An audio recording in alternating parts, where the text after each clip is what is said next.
begini-gini. Kalau enggak kan nanti kasusnya diburemin lagi ya, katanya kena SP3 lah antara suka dengan suka, jadi nggak bisa si pelaku ini nggak jera gitu kan, dan korbannya akhirnya kan ya merasa dirugikan gitu ya. Dan sementara itu Aida PS sekarang telah dikenakan penahanan khusus seksi Propam dari Polres setempat terhitung sejak hari ini dan sambil menunggu proses sidang kode etik profesi menurut Kapolres Sumbar. Jadi ceritanya seperti itu. Nah, menurut kalian nih, dari peristiwa yang terjadi oleh MML ini, menurut kalian pendapatnya kayak gimana? Tulis di kolom komentar ya. Dan kalau aku sendiri dari kesimpulan kasus tersebut, kayak MML itu kan udah jadi korban 2 kali atas kasus pelecehan seksual, dan otomatis waktu dia itu ngelapor dia ngerasa harusnya di backup atau dilindungi, malah yang melindunginya ini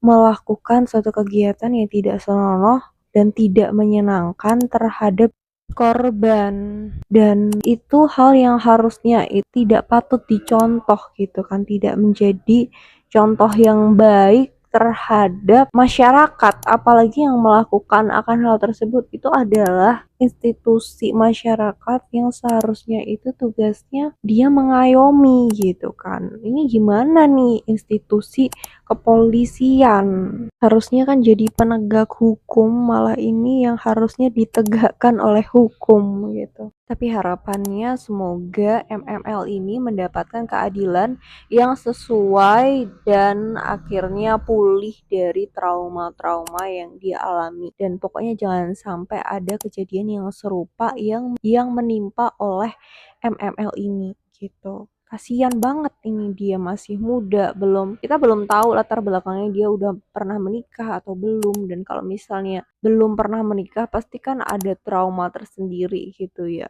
yang menghambat dirinya gitu, sehingga ya susah untuk didekati atau mendekati seorang laki-laki yang mungkin dia sukai dan lain-lain itu. Atau mungkin akhirnya sulit percaya sama laki-laki gitu kan, karena merasa disakiti dan juga tidak dilindungi dan tidak dijaga gitu kan, jadi timbul trust issue terhadap dampak psikologisnya tuh pasti ada gitu kan. Nah, menurut kalian gimana nih? Jangan lupa juga untuk komentar di bawah dan berikan like, share, dan subscribe-nya supaya kayak bisa termotivasi lagi